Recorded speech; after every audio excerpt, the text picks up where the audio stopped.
Halo semuanya, selamat datang di Ruang Sinema. Bagaimana kabar kalian semua? Semoga selalu sehat dan baik-baik saja. Sesuai jadwal, jadi pada hari ini kita akan kembali melanjutkan series Donghua Penakluk Bintang episode terbaru. Yang mana ini adalah episode yang ke-179. Bagi yang mau bergabung dengan series ini, kita sudah sediakan playlistnya. Jadi kalian bisa mudah mencari di mana episode awal dari series ini. Sebelum kita mulai episode terbarunya, kita akan melihat dulu apa saja yang telah terjadi pada episode sebelumnya. Kemarin, Lo Fong telah tiba juga di tempat di mana dirinya akan berkumpul bersama pejuang lainnya sebelum mereka itu pergi ke alam semesta luar. Di sana, tes dilakukan untuk menentukan status pejuang, yang mana Lo Fong bersama pria bernama Yese telah berhasil mendapatkan status yang cukup tinggi. Jadi, membuat beberapa kelompok ingin mengajak mereka untuk bergabung. Akan tetapi, Lo Fong bersama Yese tertarik untuk bergabung dengan kelompok yang diisi oleh Meinu, Wei, Tayo, dan Xiao Che. Sebab mereka memiliki pengalaman yang dapat membantu mereka, karena ini adalah pertama kalinya bagi mereka ke alam semesta luar. Sepertinya perjalanan itu tidak akan semudah yang mereka kira, sebab salah seorang dari klan otomat telah mengetahui lokasi pesawat mereka. Dia pun mulai melakukan persiapan untuk bisa melakukan penyerangan secara diam-diam. Benar saja, serangan itu tidaklah dapat mereka hindari di waktu yang tepat. Sekarang kita akan melanjutkan episode terbarunya. Lo Fong bersama yang lainnya dikejutkan oleh sebuah serangan yang tertuju langsung kepada pesawat mereka. Namun sayang sekali hal itu sudah tidak dapat mereka hindari di waktu yang tepat. Ini pun mengakibatkan pesawat mereka harus mengalami benturan yang cukup keras. Beruntungnya Lo Fong bersama yang lainnya masihlah selamat. Mereka segera keluar dari pesawat untuk berhadapan dengan lawan yang sudah menunggu mereka. Lo Fong bersama yang lainnya pun segera menggunakan masing-masing armor mereka. Karena bagaimanapun ini bukanlah pertarungan biasa.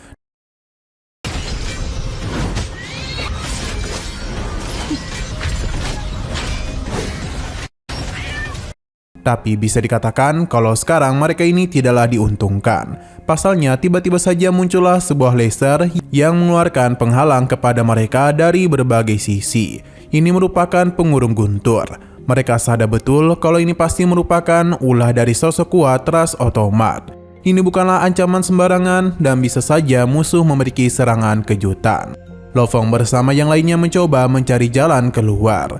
Tapi hal itu tentu tidak akan dibiarkan oleh sosok ini. Dia pun segera mengirimkan pasukannya untuk melakukan penyerangan. Para boneka ini memiliki jumlah yang sangat banyak.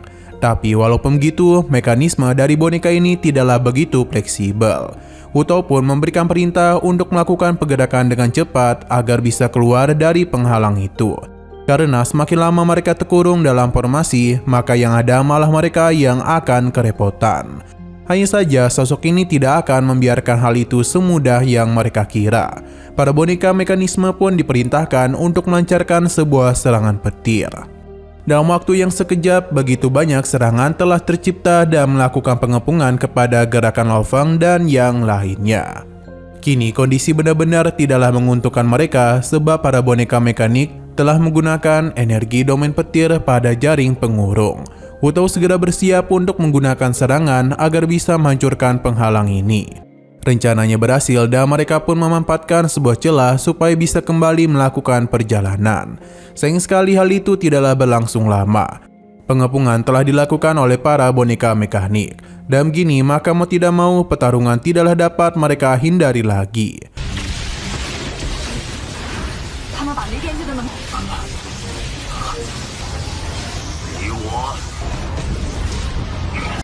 Lo Fong bersama yang lainnya tidaklah takut meskipun lawan kali ini memiliki jumlah yang berkali-kali lipat jauh melampaui mereka. Berdasarkan pengamatan sosok ini, mereka tidaklah memiliki peluang untuk dapat bertahan dari serangannya. Pada saat jugalah pertarungan pun telah terjadi di antara mereka.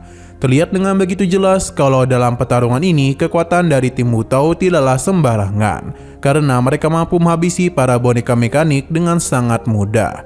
Tidak hanya itu saja, namun kerjasama yang mereka miliki juga sangatlah baik.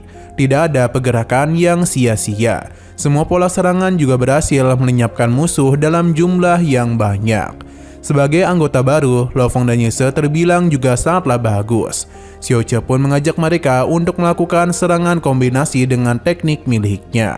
Lo Feng dan Yese paham dan langsung saja menerapkan rencana miliknya. Hal tersebut berjalan dengan sangat lancar. Sepertinya Xiaoche bertugas sebagai otak penyerangan. Ia juga meminta mereka untuk mengumpulkan hal yang penting dari boneka ini, yakni bagian tubuh di antara dada. Sedangkan bagian yang lainnya tidaklah begitu berguna.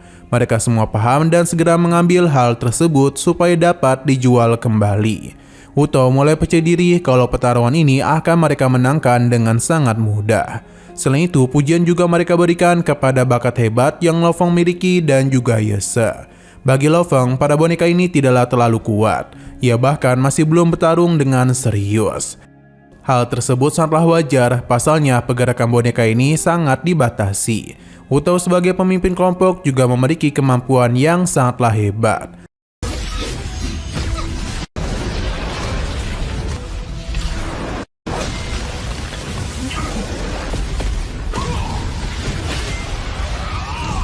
Akan tetapi, jalan pertarungan seketika saja mulai berubah di saat boneka mekanik diganti dengan jauh yang lebih besar.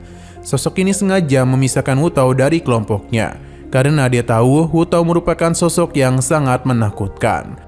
Penyerangan pun langsung saja diarahkan agar dapat menghabisi Wutao. Sedangkan Xiaoche sadar betul kalau mereka ini bukanlah boneka kelas 19, melainkan kelas F yang sangat mahal. Bahkan serang Wutao barusan masihlah belum dapat menghancurkan para boneka ini. Sedangkan Lo Feng sendiri mencoba mencari tahu titik lemah dari para boneka mekanik. Ia sadar kalau boneka kelas 19 menyerap kekuatan petir agar dapat disalurkan ke boneka kelas F. Ini sengaja agar 3000 boneka tersebut melakukan pengepungan kepada Wutao. Rencana mereka pun berhasil, karena Wutao benar-benar sudah tertekan. Bahkan dia tidaklah memiliki kesempatan untuk dapat melawan. Walaupun begitu, dia meminta rekan-rekannya untuk tetap fokus dalam pertarungan mereka. Sedangkan masalah ini akan dia coba dirinya atasi. Kemunculan dari boneka kelas F ini mulai mengubah jalannya pertarungan. Karena tim Lo Feng yang sebelumnya begitu dominan, kini harus tertekan. Para boneka ini juga memiliki kekuatan domain yang sangat kuat. Terlebih lagi, tenaga mereka tidak akan pernah habis karena selalu diisi ulang oleh boneka kelas 19. Xiaoche yang mencoba untuk membentuk penghalang pun mulai dihancurkan oleh para boneka. Alhasil, Xiaoche pun tidak dapat bersembunyi dan harus terkena serangan. Sedangkan Lo Feng juga tengah terkepung dari berbagai sisi.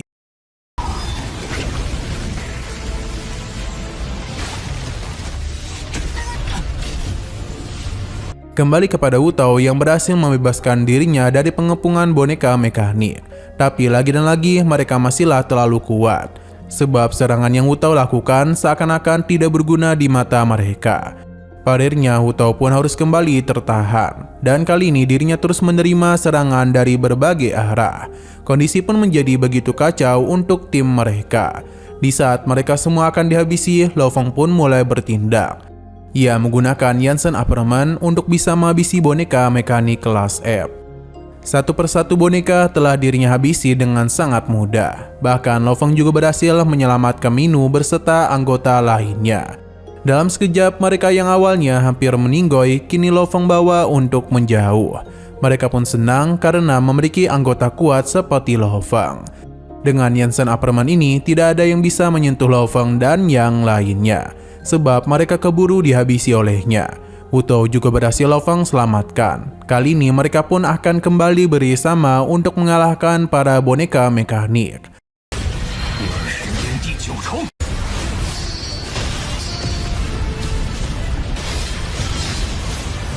Sedangkan sosok ini sangatlah terkejut dengan apa yang terjadi. Padahal dia sudah memperkirakan kekuatan lawannya. Dan seharusnya dia ini bisa menang dengan sangat mudah. Padahal formasi guntur pun dirinya lepaskan dan juga mulai menarik mundur pasukannya. Sebab dia sadar kalau pertarungan ini terus dilanjutkan, maka yang ada malah dirinya yang dirugikan. Setelah pertarungan ini usai, tim Lo Feng pun kembali melanjutkan perjalanan mereka. Tidak lupa dalam pesawat mereka pun mulai menghitung seberapa banyak boneka yang mereka dapatkan. Minu memberikan pelukan kepada Lo Feng karena berkatnya lah mereka bisa selamat dan mendapatkan keuntungan yang begitu besar. Wu Tao meminta untuk tidak berpuas diri dulu dan dia juga bersyukur memiliki anggota seperti Lo Feng. Xiao Ce yang pada awalnya masihlah belum menerima Lo Feng juga berterima kasih atas bantuannya. Tapi di pertarungan sebelumnya, Xiao Ce masihlah belum serius. Wu Tao meminta Lo Feng untuk tidak mendengarkan bacotan Xiao Ce, sebab dialah orang yang paling mengkhawatirkan kondisi mereka. Bahkan ada kalanya ketika Xiao Ce mengira Minu mati di tangan suku iblis. Ia pun menjadi sangat sedih. Namun Wu Tao segera berhenti bercerita karena Xiao Ce menahannya. Wu Tao sadar betul alasan Xiao Ce tidak ingin mereka merekrut orang lagi karena dia itu sudah seringkali melihat anggotanya mati. Bahkan ketika kematian dari saudara ketujuh mereka, Xiao Ce terus menyalahkan dirinya sendiri. Namun Wu Tao memintanya untuk tidak menanggung hal tersebut seorang diri, karena rekan-rekannya akan selalu ada untuk mendukungnya. Ini pun membuat Xiao Ce tidak dapat menahan air matanya lagi.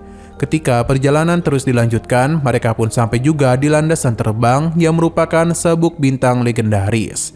Pada awalnya tempat ini merupakan planet yang sangatlah besar, tapi pertarungan telah terjadi antara ras iblis dan ras manusia.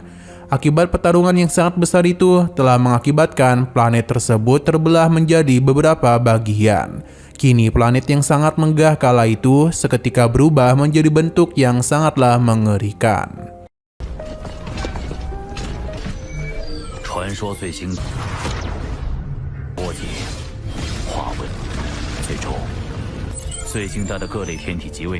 Beberapa benda di planet ini memiliki kepadatan yang bagus, jadi cocok dijadikan sebagai tempat persembunyian.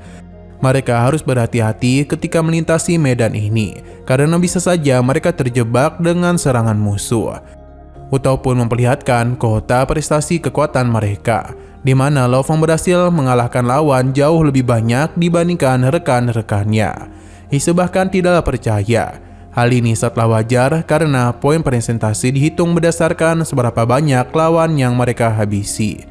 Wu Tao meminta mereka fokus karena kemungkinan besar planet ini memiliki penghuni yang sangat banyak.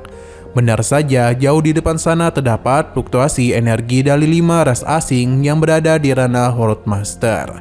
Sepertinya keberadaan mereka sudahlah diketahui. Xiao Ce meminta rekan-rekannya untuk berhati-hati karena kemungkinan besar lawan mereka kali ini jauh lebih kuat. Minu paham dan dia ini sempat memberikan godaan kepada Xiao Ce supaya dia itu tidak terlalu tegang. Wu Tao pun meminta mereka untuk bersiap karena sekarang waktunya untuk melakukan pertarungan lagi.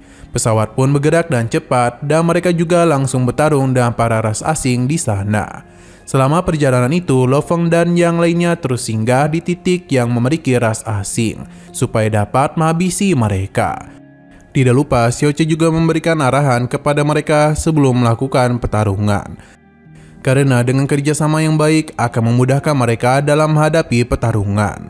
Di saat tuannya tengah sibuk bertarung, Babata dan Atuka malah sedang asik bermain dengan serang gazak. Kembali kepada Lo Feng, perjalanan teruslah mereka lakukan hingga akhirnya episodenya pun harus bersambung dulu.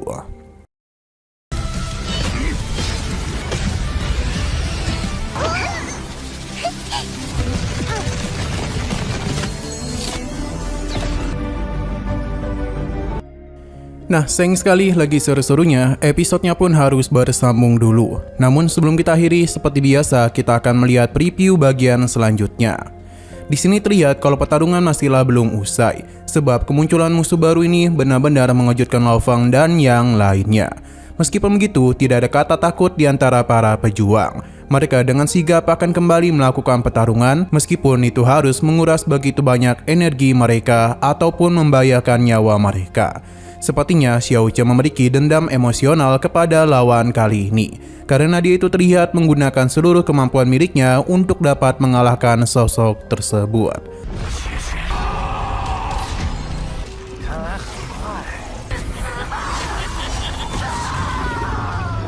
Oke, sekian dulu pada video kali ini. Untuk video selanjutnya akan segera hadir. Jadi bagi kalian yang ingin mengikuti series ini, langsung saja klik subscribe dan aktifkan loncengnya. Terima kasih yang sudah menonton video sampai habis. Jika kalian suka pada video ini, klik like dan share ke teman-teman kalian tentang channel ini. Dan ditunggu aja kelanjutannya. Oke, sampai jumpa di video selanjutnya.